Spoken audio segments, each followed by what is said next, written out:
Hindi ka na kailangan dito, Elena.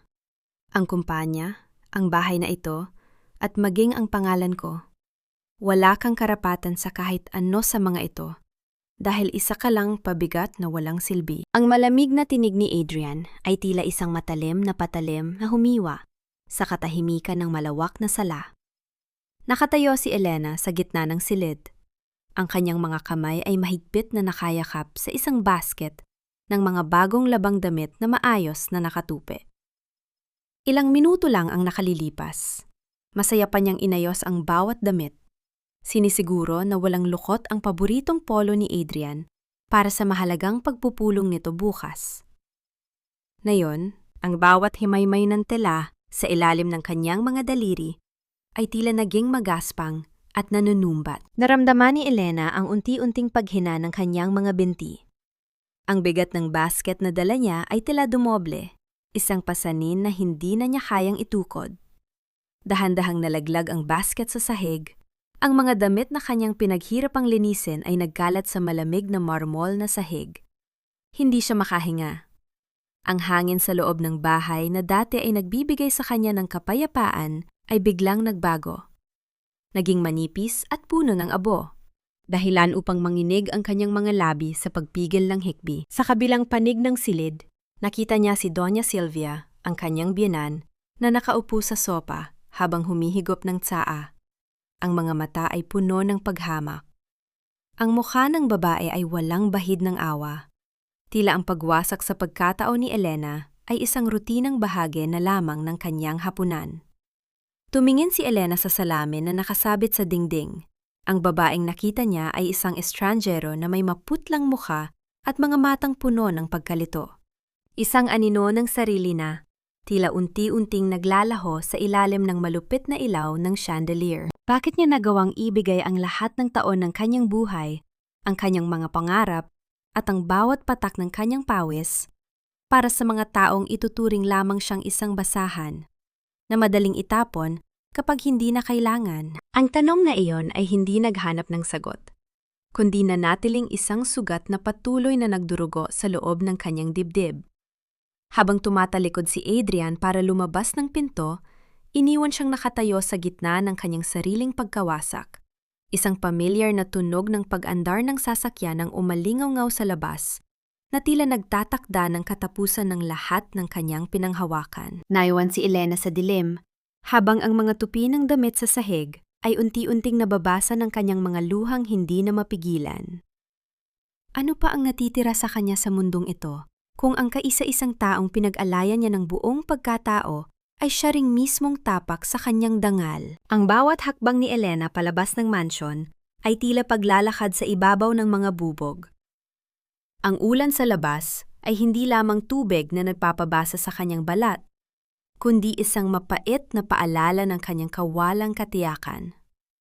Walang dalang gamit, walang dalang salapi.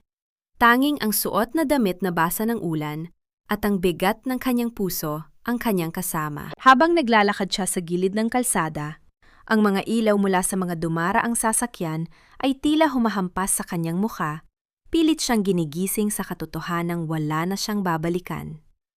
Ang bawat patak ng ulan na tumatama sa semento ay lumilikha ng isang malungkot na himig, isang ritmo ng pagtatakwil na tila sumasabay sa pintig ng kanyang nananakit na dibdib.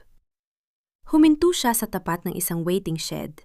Ang kanyang mga braso ay nakayakap sa sarili upang pigilan ang panginginig ng kanyang katawan, habang ang mga alaala ng mga nagdaang taon ay pilit na sumasage sa kanyang isipan. Ang mga araw na pinagsilbihan niya ang pamilya ni Adrian nang walang kapalit. Ang mga gabing ginugol niya sa pag-aalaga sa kanyang biyenan habang siya mismo ay pagod na pagod. Bakit ko hinayaang umabot sa ganito ang lahat? Bulong niya sa sarili. Ang boses ay halos mawala sa ingay ng hangin at ulan. Biglang tumunog ang kanyang telepono sa loob ng bulsa. Isang matinis na tunog na yumanig sa kanyang katahimikan. Sa screen ay nakita niya ang pangalan ni Adrian, ngunit hindi ito isang mensahe ng pagsisisi o paghingi ng tawad. Iyon ay isang abiso mula sa bangko. Ang kanilang joint account ay nakasara na.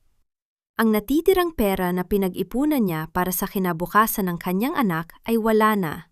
Winaldas na tila hindi ito pinaghirapan. Ang kawalan ng hustisya ay tila isang matalim na kamay na pilit sumasakal sa kanyang lalamunan. Sa gitna ng kanyang paghihirap, isang anino ang lumitaw sa harap niya.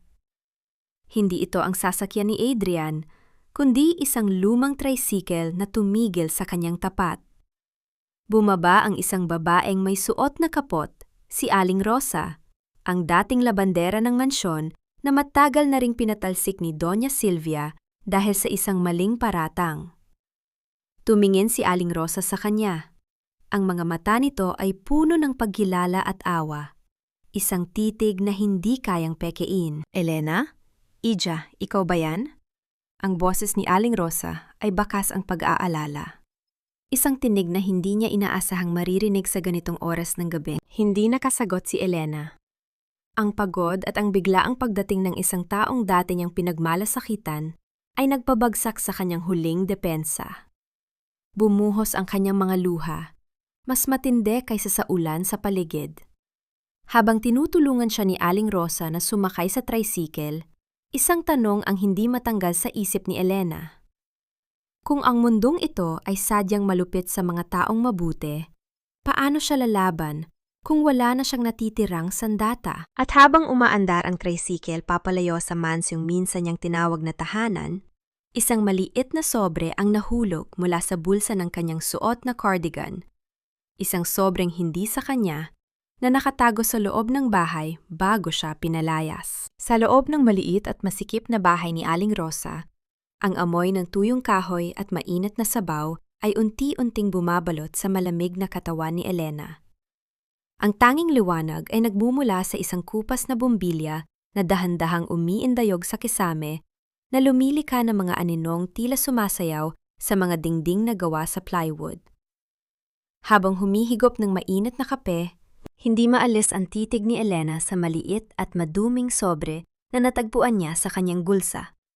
Ang sobreng nakuha niya mula sa study room ni Adrian bago siya itinaboy. Huwag mong buksan yan kung hindi ka handa, Ija. Mahinang wika ni Aling Rosa habang maingat na itinutupi ang mga basang damit ni Elena. Ang mga taong katulad din na Doña Silvia, hindi sila nagtatago ng sikreto kung wala silang plano na manakit ng iba. Huminga ng malalim si Elena. Ang bawat pagaspas ng papel sa kanyang mga daliri ay tila isang babala. Nang dahan-dahang buksan niya ang sobre, lumitaw ang isang dokumentong naglalaman ng mga transaksyon sa bangko at isang kontrata ng lupain na nakapangalan sa isang asosasyong hindi niya pamilyar. Ang pangalan ng samahang matagal ng pinaghihinalaang sangkot sa mga anomalaya sa kanilang lalawigan. Ang puso ni Elena ay bumilis ang pintig. Hindi lang basta pagtataksil ang kinakaharap niya. Ito ay isang mas malalim at mas maduming laro ng kapangyarihan kung saan ang kanyang asawa at biyenan ang mga pangunahing manlalaro. Hindi ko akalain na aabot sila sa ganito, Aling Rosa. Ang boses ni Elena ay nanginginig. Hindi dahil sa lamig, kundi sa galit na nagsisimulang mag-alab sa kanyang kalooban. Pinaniwala nila ako na ang lahat ng ginagawa nila ay para sa kinabukasan ng ating pamilya. Tumingin si Aling Rosa sa bintana, kung saan ang ulan ay patuloy na humahampas sa bubong na yero. Lumilika ng isang paulit-ulit na tunog na tila nagpapaalala sa kanya ng mga kasalan ng nasaksihan niya sa mansyon noon. Ang pagmamahal, Elena, ay madalas gamiting takip sa mga kasama ang hindi kayang aminin ng puso. Masyado kang naging bulag sa pagiging matapat, kaya hindi mo nakita ang mga patibong na unti-unting inilatag sa paligid mo. Habang pinagmamasdan ni Elena ang mga pangalang nakasulat sa dokumento, isang pangalan ang huminto sa kanyang paningin. Ang pangalan ng taong nagbigay ng pondo para sa proyekto. Isang taong akala niya ay malayo sa buhay ni Adrian. Ang pagtataksil ay tila nagkaroon ng mukha. At ang mukhang iyon ay mas malapit sa kanya kaysa sa inaakala niya. Biglang tumigil ang pag-indayog ng bumbilya at ang bahay ay binalot ng isang nakabibingin katahimikan na. Tila ba, ang buong mundo ay naghihintay sa kanyang susunod na hakbang? Anong halaga ng katotohanan kung ang taong pinagkatiwalaan mo ay siya ring taong nagbaon sa iyo sa hukay. Sa sandaling iyon, nagdesisyon si Elena. Hindi na siya ang babaeng luluhod para humingi ng awa. Kung ito ang laro na gusto nilang laruin, sisiguraduhin niyang hindi lang siya ang titindig sa dulo ng laban. Ngunit sa paglabas niya ng bahay ni Aling Rosa kinabukasan, isang itim na sasakyan ang nakaparada sa di kalayuan. At ang taong nakatanaw mula sa bintana ay tila matagal na siyang hinihintay. Ang paghinto ng itim na sasakyan sa harap ng bahay ni Aling Rosa ay hindi dulot ng pagkakataon. Nang bumukas ang pinto nito, lumabas ang isang lalaking may suot na salamin. Ang kanyang mga mata ay matalim at puno ng pagkalkula. Siya si Attorney Victor, ang abogadong dating nagtrabaho para sa kumpanya ni Adrian bago siya biglang nawala sa sirkulasyon 3 taon na ang nakalilipas. Ang presensya niya ay tila nagdadala ng isang malamig na simoy ng hangin sa gitna ng mainit na umaga. Alam ko kung anong hawak mo, Elena, wika ni Victor. Ang kanyang tinig ay mahinahon, ngunit may otoridad. At alam ko rin kung bakit kanila pinalayas. Hindi dahil sa wala kang silbi, kundi dahil ikaw ang tanging saksi na makakapagpabagsak sa kanila. Naramdaman ni Elena ang paninigas ng kanyang mga kalamnan. Ang bawat salita ni Victor ay tila isang pabigat sa kanyang balikat. Tumingin siya sa malayo, kung saan ang mga puno sa gilid ng kalsada ay dahan-dahang sumasayaw sa ihip ng hangin. Hindi siya makapaniwala na ang kanyang lihim na pag-iingat sa mga dokumento ay hindi pala lingid sa kaalaman ng ibang tao. Ang takot ay unti-unting napapalitan ng pagdududa. Sino ang maaari niyang pagkatiwalaan sa isang mundo kung saan ang bawat tao ay may sariling agenda? Bakit mo ako tinutulungan? Tanong ni Elena. Ang kanyang mga mata ay pilit na naghahanap ng katapatan sa mukha ng lalaki. Ano ang makukuha mo sa pagbagsak ng pamilyang nagbigay sa iyo ng lahat? Napaniti si Victor ng mapait. Itinuro niya ang isang lumang gusali sa kabilang kalsada. Isang pampublikong paaralan na unti-unting gumuguho ang bubong. Diyan nag-aaral ang aking anak, Elena. At dahil sa mga proyektong minakaw ng asawa mo at ng biyenan mo mula sa pondong pampaaralan, wala kaming maayos na silid-aralan. Ang hustisya ay hindi lamang para sa sarili mo, kundi para sa libu-libong biktima na hindi nila nakikita. Ang mga salitang iyon ay tumagos sa puso ni Elena. Hindi na lamang ito tungkol sa kanyang sariling sakit. Ito ay tungkol sa moralidad na matagal na niyang kinalimutan dahil sa labis na pagmamahal kay Adrian. Sa loob ng sasakyan, habang naglalakbay sila patungo sa isang ligtas na lugar, naramdaman ni Elena ang pagbabago sa kanyang paligid.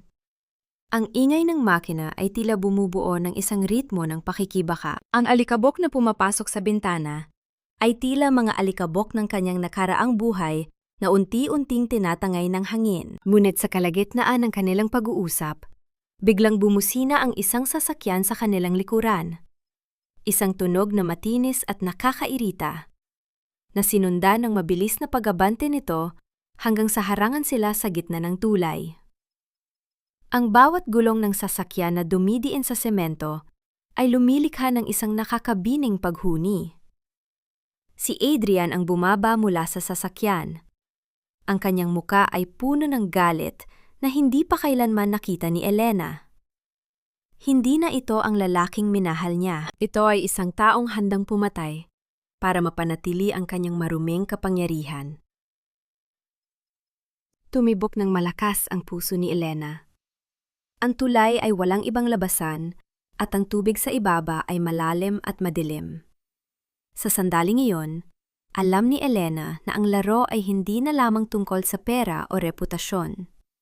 Ito ay tungkol sa kung sino ang mananatiling nakatayo kapag humupa na ang lahat. Ang hangin sa ibabaw ng tulay ay tila huminto sa pag-ihip na nag-iwan ng isang nakakasaka na katahimikan sa pagitan ni Elena at Adrian.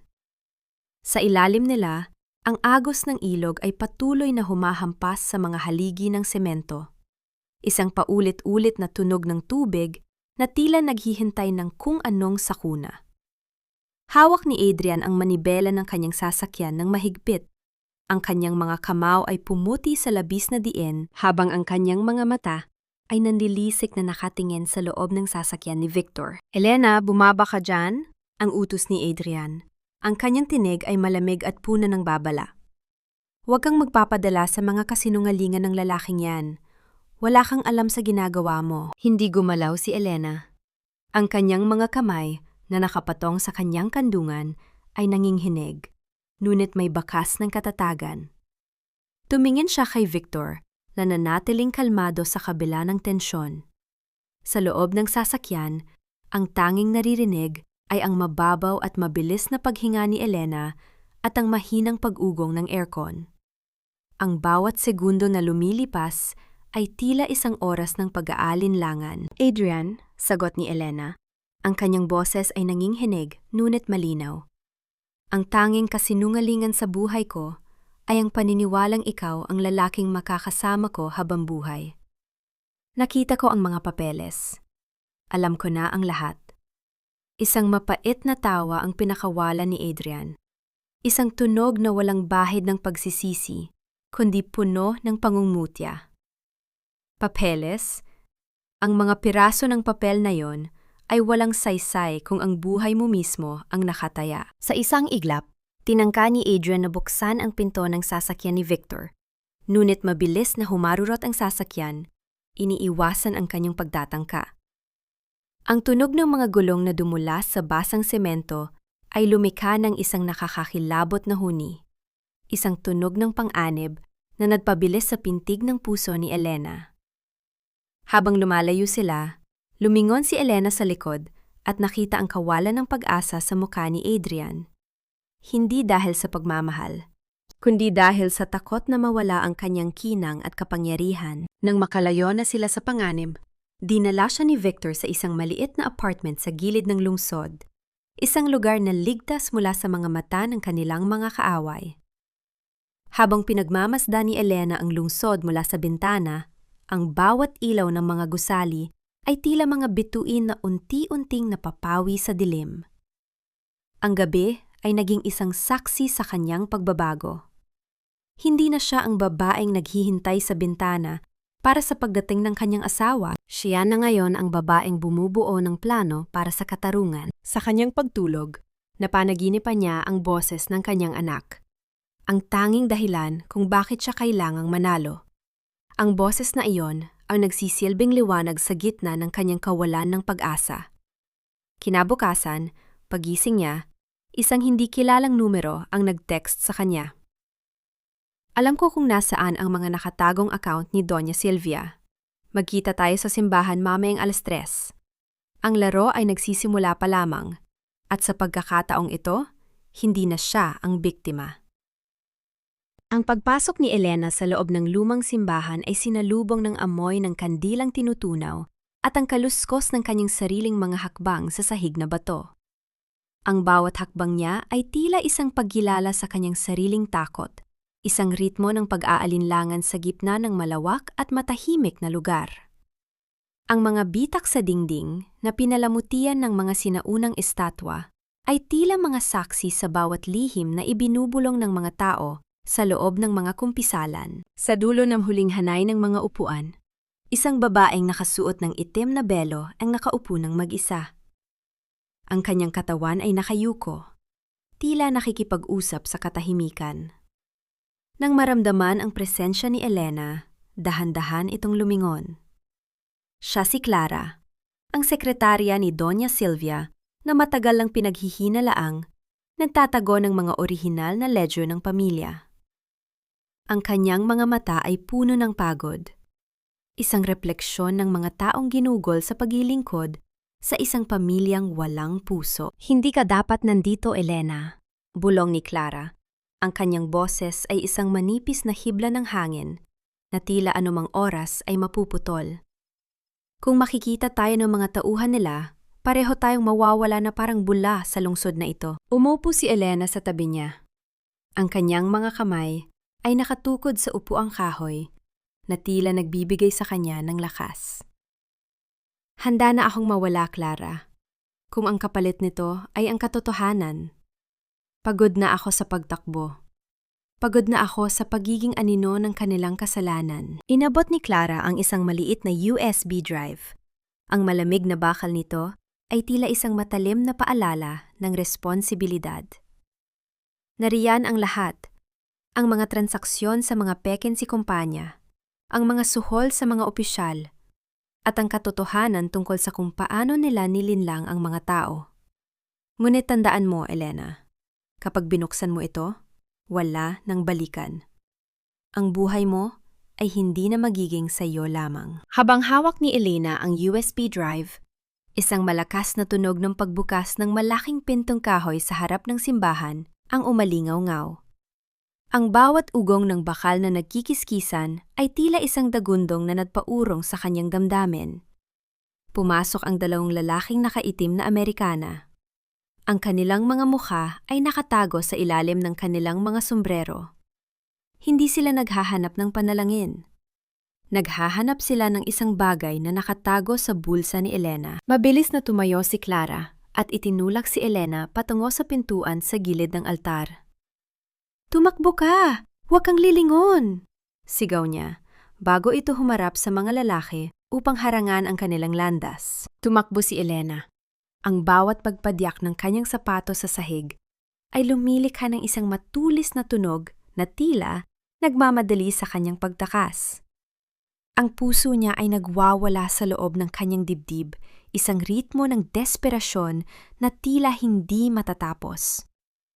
Habang lumalabas siya sa likurang bahagi ng simbahan, narinig niya ang isang malakas na pagbagsak ng katawan sa loob.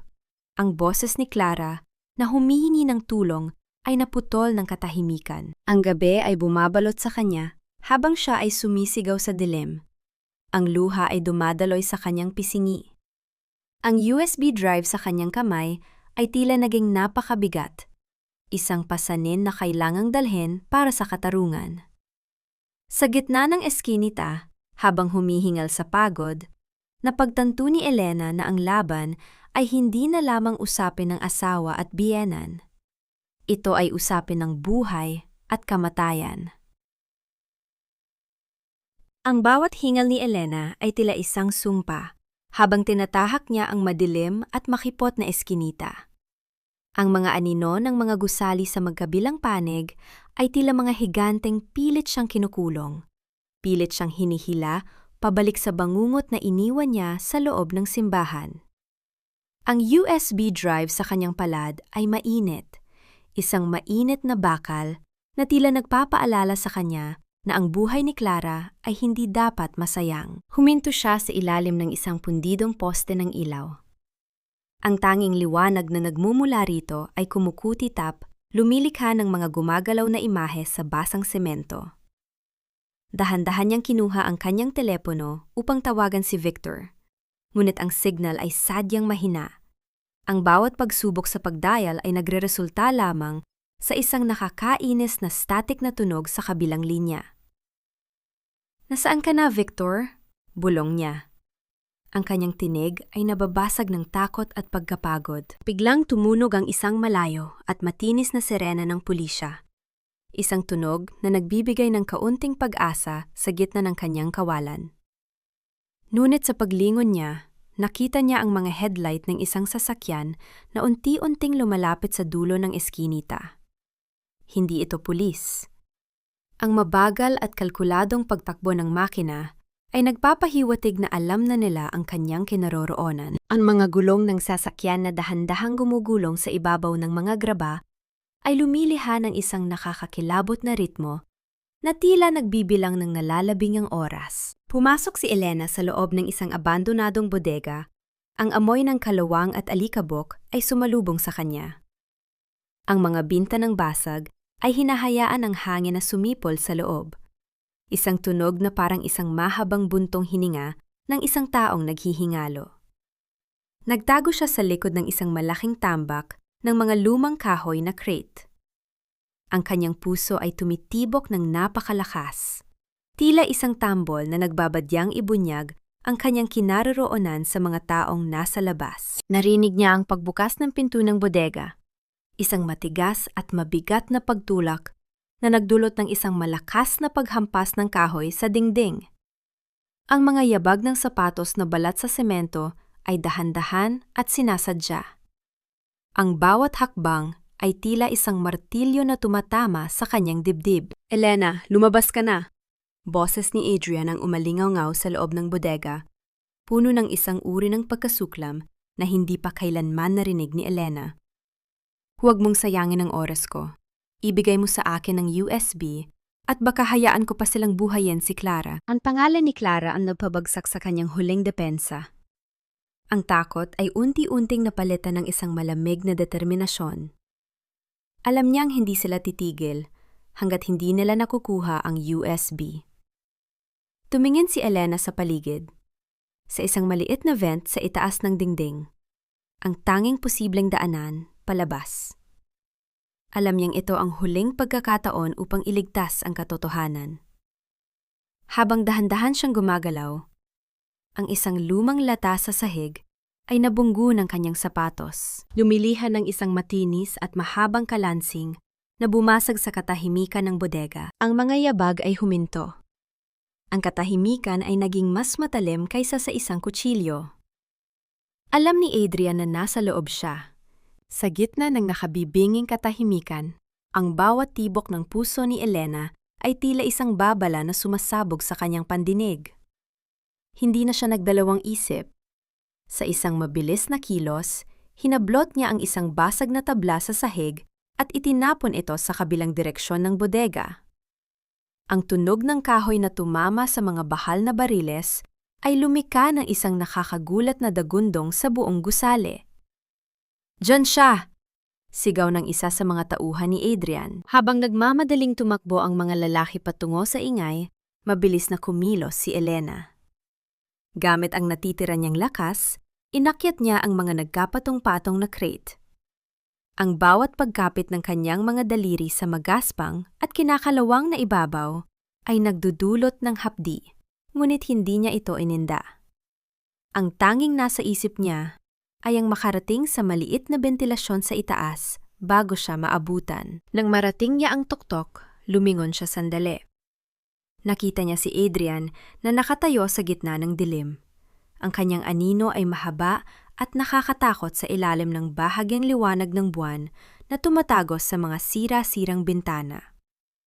Ang kanyang mukha ay hindi na nagpapakita ng anumang bakas ng pagmamahal na minsan ay namagitan sa kanila. Ito ay mukha ng isang taong tuluyan nang nilamon ng kanyang sariling kasakiman. "Elena, hindi ka makakatakas!" Galit na sigaw ni Adrian habang mabilis na umaakyat sa mga crate. Sa isang iglap, naabot ni Elena ang bentilasyon. Sumiksik siya sa maliit na espasyo. Ang kanyang balat ay gasgas sa bakal. Ngunit hindi siya tumigil. Pagkalabas niya sa kabilang panig, bumagsak siya sa isang bunton ng mga tuyong dahon sa labas ng bodega. Ang malamig na simoy ng hangin sa labas ay tila isang yakap na nagpapababa ng kanyang matinding tensyon. Hindi na siya lumingon. Tumakbo siya patungo sa kalsada, kung saan nakita niya ang isang pamilyar na liwanag ng sasakyan. Iyon ay si Victor, na hinihintay siya sa di kalayuan. Nang sumakay si Elena, ang kanyang buong katawan ay nanginginig sa labis na pagod at emosyon. Hindi siya nakapagsalita. Tanging ang paghinga niya ang bumasag sa katahimikan ng loob ng sasakyan. Ipinatong niya ang USB drive sa dashboard, ang susi sa kanilang kaligtasan at sa pagkawasak ng mga taong nagdulot sa kanya ng labis na paghihirap. "Nakuha mo ba?" tanong ni Victor, habang binabagtas nila ang kalsadang walang katao-tao. Tumango si Elena. Ang kanyang mga mata ay nakatuon sa malayo. Habang lumalayo sila sa bodega, ang mga ilaw ng lungsod ay tila nagiging malabong mga tuldok sa kanyang paningin. Sa bawat metrong kanilang nalalakbay, ramdam ni Elena ang unti-unting pagbawi ng kanyang sarili. Ang dating Elena na duwag at sunod-sunuran ay tila naiwan na sa loob ng bodega, kasama ng mga alaala ng isang asawang hindi na niya kilala. Ngunit habang tinitingnan niya ang kanyang refleksyon sa salamin ng sasakyan, nakita niya ang isang bago at matapang na babae. Isang babaeng handang harapin ang anumang unos. Alam niya na pagdating ng umaga, Ang balita tungkol sa kanyang pagbagsak sa pamilya ni Doña Silvia ay kakalat na parang apoy, at wala nang makakapigil sa hustisya na matagal na niyang ipinaglalaban. Ang gabi ay malalim, ngunit ang bukang liwayway ay nagdadala ng pangako ng isang bagong buhay. Ang bukang liwayway ay unti-unting sumisilip sa abot-tanaw, naglalagay ng mga guhit ng gintong liwanag, sa mga gusaling dati ay mukhang mapanglaw. Sa loob ng opisina ni Victor, ang bawat dokumento na kanilang inilabas mula sa USB drive ay tila isang matalim na sandata na unti-unting humihiwa sa reputasyon ni Doña Silvia. Ang bawat pahina, ang bawat resibo ng suhol, at ang bawat pirma ng mga opisyal ay nagkukwento ng isang kasaysayang puno ng pandaraya at pagmamalupit. Hindi lang ito basta anomalaya, Elena. Wika ni Victor habang binabasa ang isang particular na file. Ito ay isang network ng krimen. Kung ilalabas natin ito, hindi lang sila mawawalan ng negosyo. Makukulong sila ng habambuhay. Tumingin si Elena sa labas ng bintana. Ang mga tao sa ibaba ay nagsisimula na ang kanilang araw. Ang mga tindero ng kakanin, ang mga estudyanteng nagmamadali, ang mga manggagawang may bitbit na baunan. Dati, isa rin siya sa kanila. Isang taong nagtatrabaho ng tapat para sa isang bukas na hindi niya alam na ninanahaw na pala ng pamilyang pinagsisilbihan niya. Ang galit ay unti-unting napalitan ng isang malamig na katinuan. Hindi na siya kumikilos, dala ng bugso ng damdamin. Kumikilos na siya dala ng hustisya. Ilatala mo na, Victor, tugon ni Elena. Ang boses ay matatag at walang bahid ng pag-aalinlangan. Ipakita mo sa buong mundo ang katotohanan.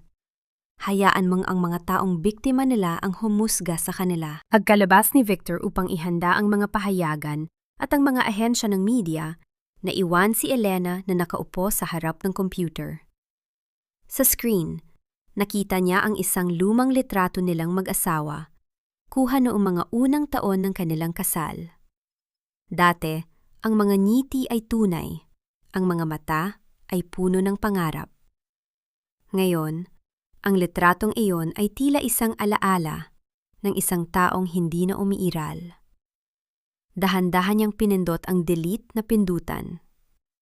Ang bawat file, ang bawat alaala, ay unti-unting binubura, hindi bilang tanda ng pagkatalo, kundi bilang paglaya. Sa kalagitnaan ng katahimikan, biglang tumunog ang telepono ni Elena. Isang numero na hindi rehistrado, ngunit alam niyang galing yon kay Doña Silvia. Hindi niya ito sinagot. Hinayaan niya itong tumunog ng tumunog. Ang bawat ring ay tila isang huling paalam sa kapangyarihan ng babaeng matagal na naghari sa kanyang buhay. Wala na, Doña Silvia. Bulong niya sa hangin. Tapos na ang paghahari mo. Nang lumabas siya ng opisina, ang simoy ng hangin ay naging mas presko. Hindi na siya nagtatago sa dilim. Naglakad siya ng may taas no sa gitna ng mataong kalye.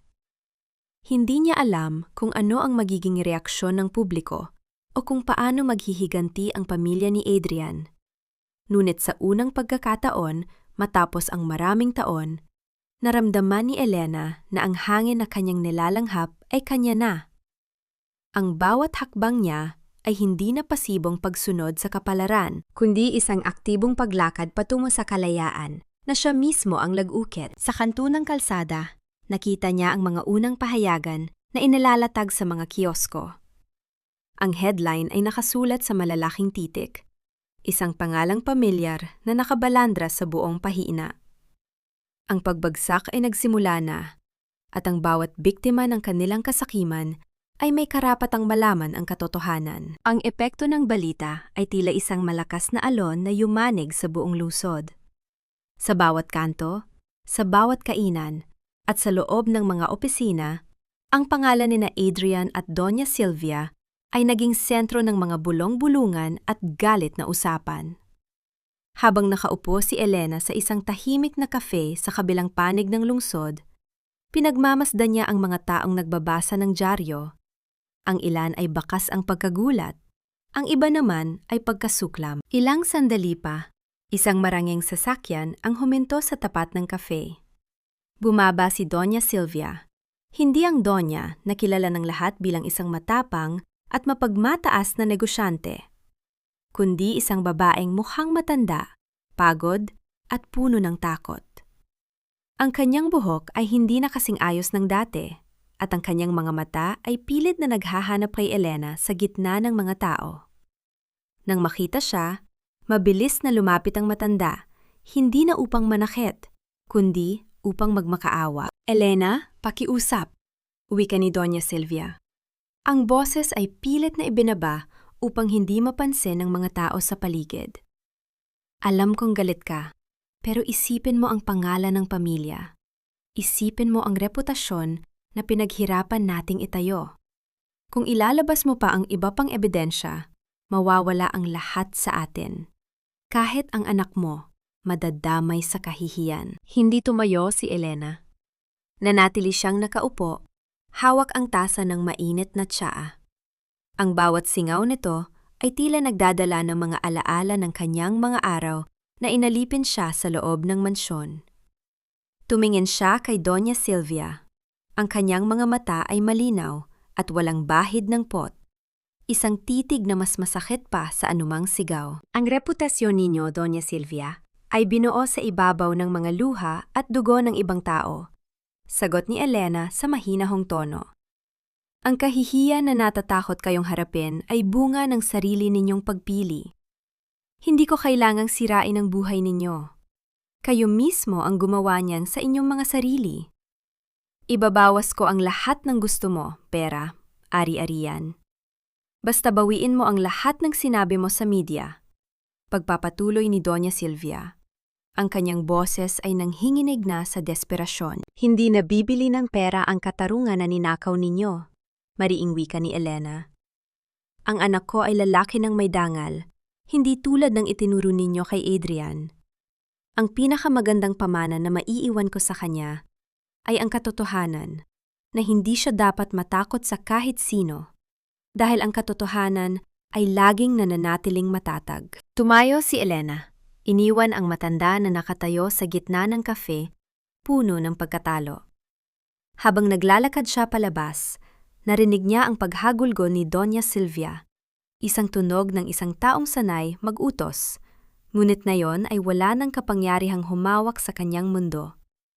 Ang bawat hakbang ni Elena palabas ay tila isang paglaya mula sa isang mabigat na kadena na matagal na nakagapos sa kanyang mga paa. Paglabas niya, ang sikat ng araw ay tila mas maliwanag kaysa dati. Ang bawat tunog ng syudad, ang ugong ng mga sasakyan, ang tawanan ng mga bata sa parke, ang kaluskos ng mga dahon sa hangin, ay tila isang awit ng pagtatagumpay. Hindi na siya ang babaeng naghihintay ng validation mula sa iba. Siya na ngayon ang bida sa sarili niyang kwento. At ang kwentong ito ay hindi patapos. Ang desisyon ni Elena na talikuran ang alok ni Doña Silvia ay nagdulot ng mas malaking kaguluhan sa panig ng pamilya ni Adrian. Ngunit ang laban na ito ay hindi na lamang usapin ng pera o kapangyarihan. Ito ay naging usapin ng moralidad ng isang lipunan na matagal nang nabulag sa marangyang pamumuhay ng mga mayayaman. Sa mga sumunod na araw, ang mga pampublikong institusyon na dati ay hawak ni na Doña Silvia sa leeg ay unti-unting lumalayo upang iligtas ang kanilang sariling mga pangalan. Sa isang maliit at madilim na kwarto sa loob ng korte, nakaupo si Elena sa tabi ni Victor habang inihahanda ang mga huling papeles para sa formal na demanda. Ang bawat pirma na inilalagay ni Elena sa mga dokumento ay tila isang paggawad ng sariling katarungan. Ang bawat kumpas ng ballpen ay nag-iiwan ng isang maitim na marka sa puting papel, isang permanente at hindi mabuburang patunay ng kanyang paglaban. "Nakahanda na ang lahat, Elena," sabi ni Victor habang inaayos ang kanyang salamin. "Ngunit kailangan mong maging handa. Sa sandaling ihain natin ito, gagamitin ni Adrian ang lahat ng kanyang koneksyon upang baluktutin ang katotohanan. Gagawin ka nilang kontrabida sa mata ng madla." "Hayaan mo sila, Victor," sagot ni Elena. Ang kanyang boses ay may pambihirang katahimikan na tila ba ang lahat ng takot ay tuluyan ng natunaw. Ang katotohanan ay hindi nangangailangan ng palakpak ng mga tao. Kailangan lang nitong tumayo sa harap ng batas. Sa kabilang banda ng lungsod, sa loob ng kanilang marangyang opisina, si Adrian ay tila isang leon na nakakulong sa hawla.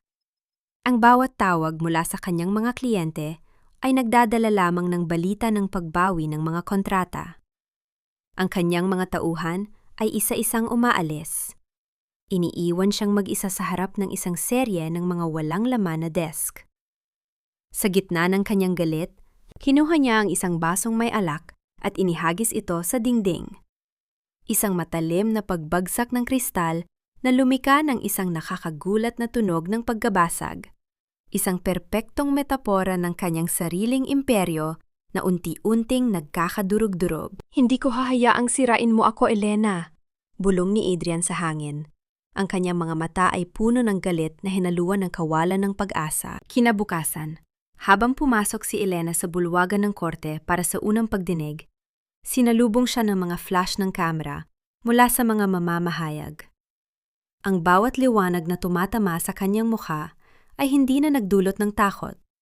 Tinanggap niya ito ng may taasno. Sa kabilang panig ng silid, nakita niya si Adrian na pumasok kasama ang kanyang mga mamahaling abogado. Nang magtagpo ang kanilang mga mata, nakita ni Elena ang isang bagay na matagal na niyang hindi nakikita sa kanyang asawa. Ang takot ng isang taong alam na ang katapusan ng kanyang kasinungalingan ay narito na. Ang bawat hakbang ng hukom patungo sa kanyang upuan ay lumika ng isang mabigat na tunog ng kahoy na tila nagtatakda ng simula ng isang paghuhukom. At sa sandaling iyon, alam ni Elena na anuman ang mangyari, nakuha na niya ang kanyang unang tagumpay.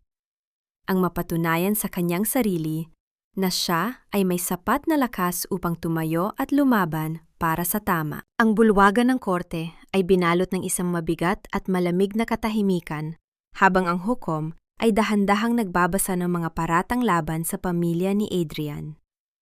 Ang bawat salitang lumalabas sa labi nito, mula sa malakihang pandaraya, paggamit ng mga peking kumpanya, hanggang sa pananakot sa mga saksi, ay tila mga mabibigat na suntok na tumatama sa reputasyon ng pamilyang dati ay walang sinasanto. Nakaupo si Elena ng tuwid.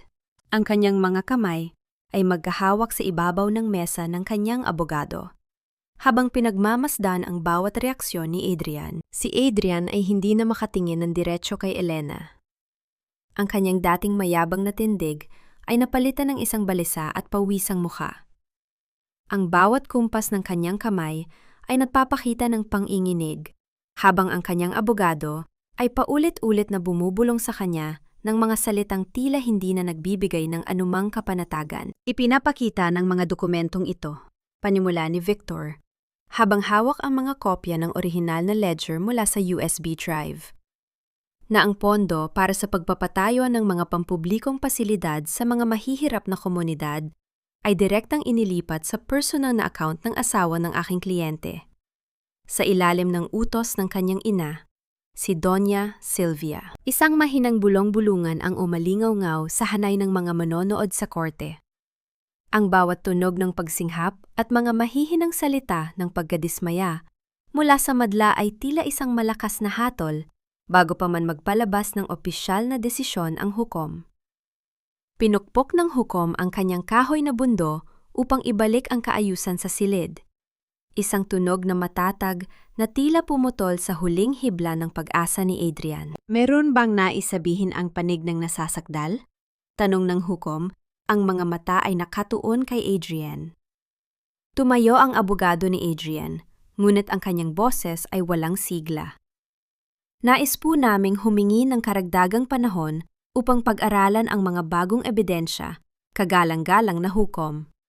May mga hinala kami na ang ilan sa mga dokumentong ito ay pineke upang sirain ang aming kliyente. Ang mga dokumentong yan ay may pirma at selyo ng bangko na direktang napatunayan ng mga otoridad, kagalang-galang." Mabilis na sagot ni Victor. Walang puwang para sa pag-aalinlangan dito. Tumingin si Elena kay Adrian, at sa isang maikling sandali, nagtagpo ang kanilang mga mata. Walang galit sa mga mata ni Elena. tanging isang malalim na lungkot para sa lalaking minsan niyang minahal, ngunit naging biktima ng kanyang sariling kasakiman. Ang kawalan ng reaksyon mula kay Elena ay mas nagpahirap kay Adrian kaysa sa anumang paratang. Alam ni Adrian na hindi lang ang kanyang kumpanya at pera ang nawala sa kanya sa araw na iyon. Nawala rin sa kanya ang tanging taong tunay na nagmalasakit sa kanya nang walang hinihinghing kapalit. Nang matapos ang pagdinig para sa araw na iyon, habang lumalabas si Elena ng korte, lumapit sa kanya ang ilang mga mamamayan mula sa mahihirap na komunidad na nakinabang sa pagbubunyag ng katotohanan. Sila ay may bitbit na mga simpleng bulaklak at mga sulat ng pasasalamat. Ang bawat pagpisil sa kanyang kamay, ang bawat pasasalamat na binigkas ng may luha sa mga mata, ay tila isang maligamgam na tubig na naghugas sa lahat ng sakit na kanyang pinagdaanan. Salamat, Ma'am Elena. Dahil sa inyo, may pag-asa pa ang aming mga anak. Wika ng isang matandang babae habang humahalik sa kanyang pisingi bilang paggalang. Niyakap sila ni Elena. Naramdaman ang tunay na kahulugan ng kanyang pakikipaglaban. Hindi na ito tungkol sa paghihigante. Ito ay tungkol sa pagbalik ng dignidad sa mga taong matagal nang pinagkaitan ng kanilang mga karapatan. Habang naglalakad siya patungo sa sasakyan ni Victor, alam ni Elena na ang huling bahagi ng laban ay papalapit na at handa siyang tapusin ito ng may danggal. Ang pagtanggap ng komunidad kay Elena ay nagbigay sa kanya ng lakas na hindi niya inakalang taglay niya. Gayunpaman, ang laban ay hindi pa tuluyang tapos. Habang papalapit ang huling paghuhukom, ang pamilya ni Adrian ay nagsimulang gumawa ng mga desperadong hakbang. Sa isang gabi na binalot ng makapal na hamog, habang nag-aayos si Elena ng mga huling dokumento sa bahay ni Aling Rosa, isang hindi inaasahang katok ang bumasag sa katahimikan. Isang mahina at tila nag-aalangan na katok sa lumang pintong gawa sa kahoy. Nang buksan ni Elena ang pinto, nakatayo si Adrian sa ilalim ng malamig na liwanag ng buwan. Wala na ang kanyang mamahaling sasakyan. Dumating siyang naglalakad. Ang kanyang mga damit ay gulo-gulo at ang kanyang mga mata ay mapula. Halatang hindi nakatulog ng maraming gabi. Elena, pakiusap! Ang boses ni Adrian ay isang mahinang pakiusap, malayo sa dating marahas at mapagmataas na tono. Hayaan mo akong magpaliwanag. Hindi ko ginusto ang lahat ng ito. Si Ina ang nagtulak sa akin na gawin ang mga transaksyong iyon. Alam mo kung paano siya mag-utos? Hindi mo siya pwedeng tanggihan. Tumingin si Elena sa kanya nang may malamig na katinuan. Ang bawat salita ni Adrian ay tila isang sirang plaka na paulit-ulit na nagpapakita ng kanyang kawalan ng pananagutan.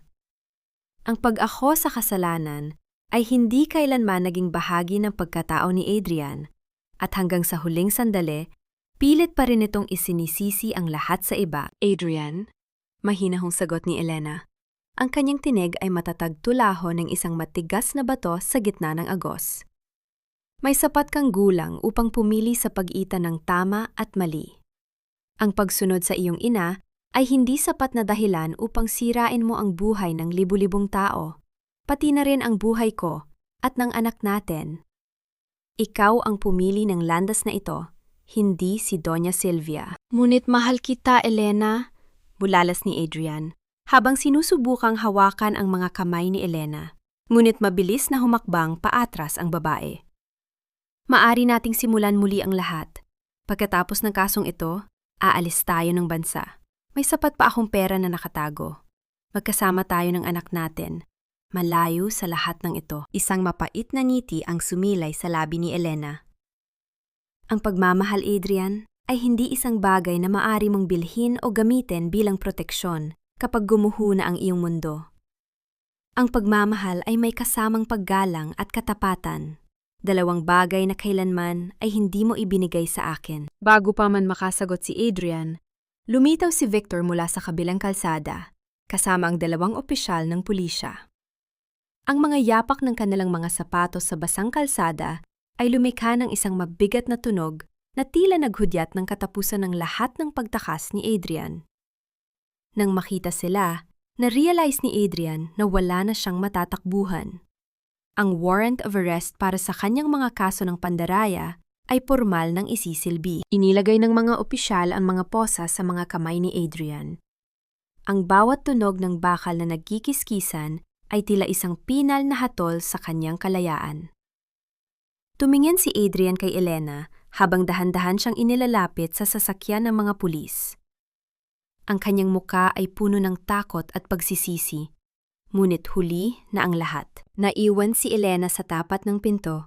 Habang ang sasakyan ng pulisya ay unti-unting lumalayo, ang mga pulang ilaw nito ay nag-iiwan ng mahabang anino sa kalsada. Sa wakas, ang gabi ay naging tahimik muli, at ang bigat sa dibdib ni Elena ay tuluyan ng naglaho, napalitan ng isang malalim na pakiramdam ng kapayapaan na matagal na niyang hinahanap. Ang mga sumunod na linggo ay naging mabilis na serye ng mga pangyayari na tuluyang nagbabago sa kapalaran ng lahat. Ang balita tungkol sa pag-aresto kay Adrian at ang pormal na demanda laban kay Doña Silvia ay naging pangunahing paksa sa buong bansa. Sa huling araw ng pagdidinig, ang bulwagan ng korte ay napuno ng mga tao, mga mamamahayag, mga biktima ng kanilang pamilya at mga simpleng mamamayan na nais makasaksi sa huling hatol ng batas. Nakatayo si Elena sa gitna ng korte. Ang kanyang anyo ay simple, ngunit puno ng dignidad. Sa kabilang panig, nakaupo sina Adrian at Doña Silvia na kapwa nakasuot ng kulay rosas na uniforme ng mga preso. Ang mukha ng matandang babae ay tuluyan ng nawalan ng kulay. Ang kanyang marangyang alahas ay napalitan ng mga posas na bakal. Ang bawat kumpas ng kamay ng hukom ay nagbabadya ng pinal na pasya na matagal nang hinihintay ng lahat. Matapos suriin ang lahat ng ebidensya at mga salaysay ng mga saksi, panimula ng hukom, ang boses ay umaalingawangaw sa buong silid. Ipinapahayag ng korteng ito na sina Adrian at Doña Silvia ay napatunayang nagkasala sa mga kasong malakihang pandaraya, sabuatan sa pagnanahaw ng pondo ng bayan at pananakot sa mga saksi. Sila ay hinahatulan ng parusang pagkabilanggo na walang kaukulang piyansa. Isang malakas na hiyawan ng kagalakan at palakpakan ang bumasag sa katahimikan ng bulwagan. Ang bawat tunog ng pagdiriwang mula sa mga biktima ay tila isang maligamgam na ulan na nagbigay ng bagong buhay sa mga tuyong halaman. Tumingin si Elena sa langit sa pamamagitan ng malaking bintana ng korte. Ang sikat ng araw na tumatago sa salamin ay tila isang patunay na ang katotohanan ay laging nananaig sa dulo ng laban. Lumingon si Adrian kay Elena, ang kanyang mga mata ay puno ng mga luhang hindi na niya mapigilan. Nais niyang magsalita, ngunit ang mga opisyal ng korte ay mabilis na silang iginayak palabas patungo sa selda. Walang sinabi si Elena. Ang kanyang katahimikan ay ang kanyang pinakamalakas na pahayag, isang pagkilala na ang bawat tao ay dapat magbayad sa kanilang mga ginawa. Matapos ang pagdidinig, lumabas si Elena kasama si Victor. Sa harap ng gusali ng korte, sinalubong sila ng napakaraming tao na may bitbit na mga banner ng pasasalamat. Ngunit hindi na nagtagal si Elena doon. Nais na niyang bumalik sa kanyang tahimik na buhay, malayo sa ingay ng media at sa mga alaala ng nakaraan. Inabot niya ang kamay ni Victor, isang mahigpit na paghawak na nagpapahayag ng walang katapusang pasasalamat. Salamat, Victor. Kung hindi dahil sa'yo, baka hanggang ngayon ay isa pa rin akong anino sa loob ng mansyong iyon. Walang anuman, Elena. Sagot ni Victor ng may ngiti. Ikaw ang gumawa ng sarili mong daan. Ang katapangan mo ang tunay na nagligtas sa'yo. Habang naglalakad si Elena palabas ng bakuran ng korte, dahan-dahan niyang kinuha ang kanyang bagong telepono upang tingnan ang larawan ng kanyang anak na kasalukuyang ligtas sa probinsya, kasama si Aling Rosa. Ang bawat hakbang niya patungo sa terminal ng bus ay tila paghakbang patungo sa isang bagong simula. Isang simula na wala ng dumi, wala ng dusa, at puno ng tunay na pag-asa. Ang bus na sinasakyan ni Elena ay dahan-dahang bumabagtas sa palikolikong kalsada patungo sa lalawigan ng Laguna. Sa labas ng bintana, ang tanawin ng naglalakihang mga gusali ng lungsod ay unti-unting napapalitan ng malalawak na luntiang bukirin, mga puno ng nyog na sumasayaw sa ihip ng hangin, at ang payak na pamumuhay ng mga tao sa probinsya. Ang bawat metrong inilalapit ng bus sa kanyang destinasyon ay tila pagbura sa bawat bakas ng sakit at dusa na kanyang pinagdaanan sa nakalipas na mga buwan. Nakahilig ang ulo ni Elena sa salamin ng bintana, habang ang banayad na pagyanig ng sasakyan ay tila isang oyayi na nagpapatulog sa kanyang mga natitirang pangamba. Sa kanyang kandungan, nakapatong ang isang maliit na kahon na naglalaman ng mga lumang alaala na pinili niyang huwag itapon. Hindi dahil sa panghihinayang, kundi bilang paalala ng kanyang pinagmulan at ng kanyang naging paglalakbay. Nang huminto ang bus sa maliit na terminal, sinalubong siya ng amoy ng basang lupa pagkatapos ng ulan, at ang bango ng mga namumulaklak na dapo sa mga puno. Sa di kalayuan, nakita niya si Aling Rosa na nakatayo, kasama ang kanyang anak na si Mateo, na ngayon ay masiglang tumatakbo patungo sa kanya. Ang tunog ng maliliit na yapak ni Mateo sa semento at ang kanyang masayang sigaw ay tila ang pinakamagandang musikang narinig ni Elena sa kanyang buong buhay. "Nanay!" sigaw ni Mateo habang mahigpit na yumayakap sa kanyang baywang. Lumaluhod si Elena upang pantayan ang kanyang anak. Niyakap niya ito ng buong higpit, naramdaman ang init ng katawan ng bata at ang amoy ng sanggol na matagal niyang pinangulilaan. Sa sandaling iyon, ang bawat luha na pumatak sa kanyang mga pisingi ay hindi na luha ng sakit, kundi luha ng wagas na kaligayahan. Ang lahat ng kanyang pinagdaanan, ang malamig na gabi sa waiting shed, ang takot sa loob ng bodega, at ang sinyon sa loob ng korte, ay tila naglaho na parang bula sa harap ng yakap ng kanyang anak. "Nandito na si nanay, anak," bulong ni Elena habang hinahagkan ang buhok ni Mateo. "Hindi na tayo muling maghihiwalay." Lumapit si Aling Rosa. Ang kanyang mga mata ay may bahagyang luha ng kagalakan habang pinagmamasdan ang mag-ina. Inakbayan niya si Elena at dahan-dahang ginabayan patungo sa kanilang payak na tahanan. Ang bahay na gawa sa kawayan at nipa ay simple, ngunit puno ng init ng tunay na pamilya. Isang init na kailanman ay hindi niya naramdaman sa loob ng marangyang mansyon ni na Doña Silvia. Habang naghahanda sila ng hapunan, ang tunog ng tawa ni Mateo habang naglalaro sa bakuran ay sumasabay sa kaluskos ng mga dahon sa labas.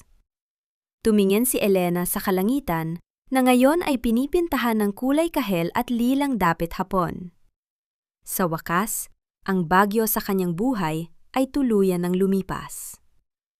Ang gabi na darating ay hindi na magdadala ng takot, kundi ang pangako ng isang mapayapang pagtulog sa piling ng mga taong tunay na nagmamahal sa kanya. Ang kanyang paglalakbay mula sa isang anino ng nakaraan patungo sa isang malayang babae ay kumpleto na.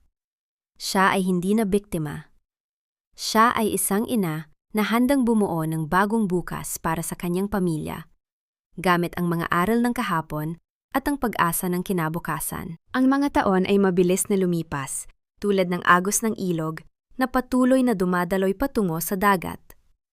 Sa maliit na bayan ng Laguna, ang buhay ni Elena ay tuluyan ng nakahanap ng sarili nitong ritmo. Isang ritmo na tahimik, payak, at malayo sa marangyang ingay ng lungsod na minsan ay sumakal sa kanyang pagkatao. Ang kanyang maliit na tindahan ng mga lokal na kakanin sa tapat ng pampublikong paaralan ay naging paboritong tambayan ng mga mag-aaral at mga magulang, dahil sa kanyang laging handang ngiti at mainit na pagtanggap. Isang hapon, habang ang sikat ng araw ay dahan-dahang lumulubog sa likod ng mga bundok at nag-iwan ng gintong liwanag sa kalsada, nakaupo si Elena sa balkonahe ng kanyang bahay.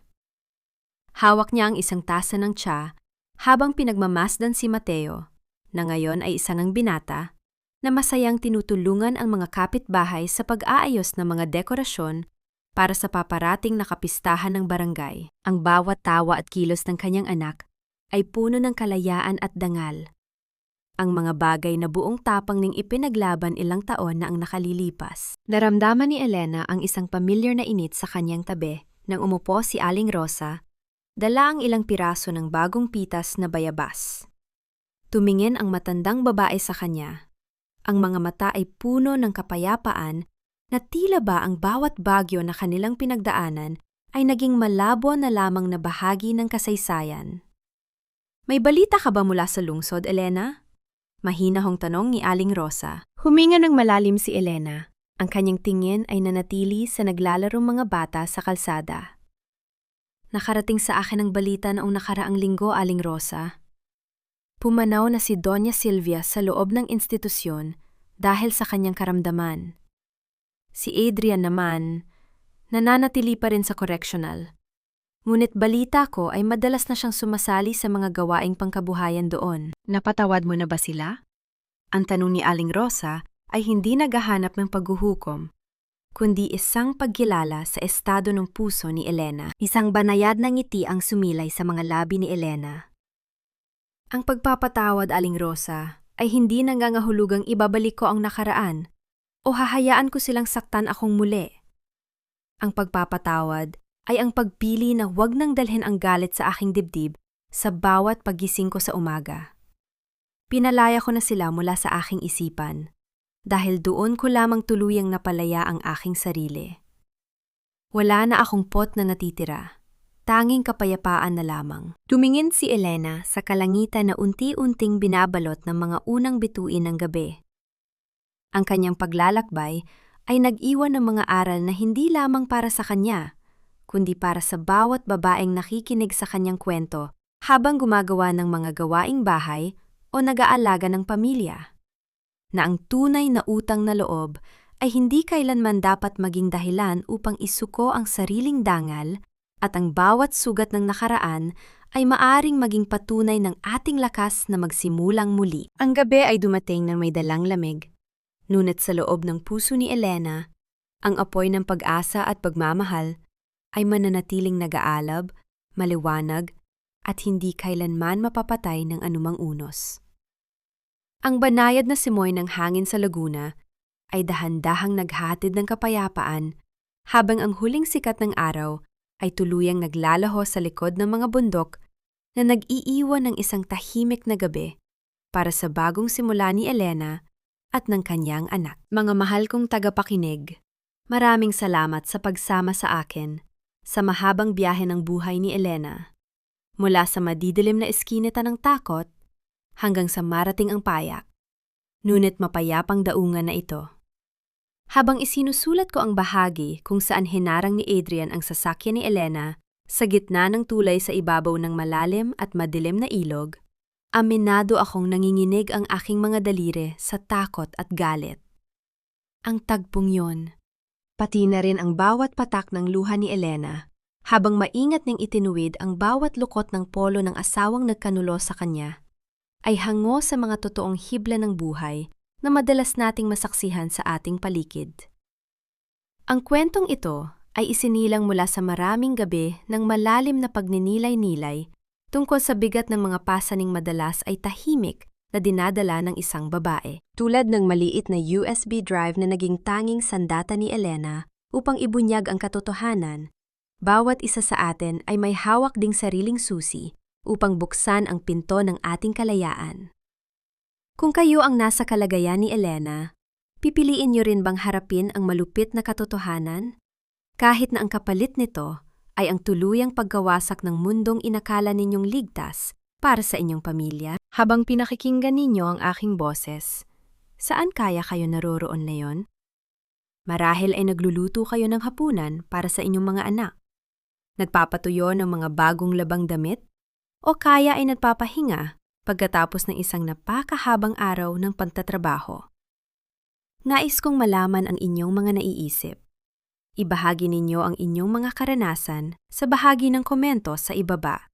Dahil dito sa ating munting tahanan, palaging may mga taong handang makinig at umunawa ng walang paghuhukom. Huwag niyo rin sanang kalimutang i-like at i-share ang ating kwento upang mas marami pang mga puso ang makatagpo ng lakas at paggaling. Nawa ay patuloy kayong maging matatag, maging malaya sa inyong mga pagpili, at palaging yakapin ang kapayapaan na kayo mismo ang nag-ukit para sa inyong sarili.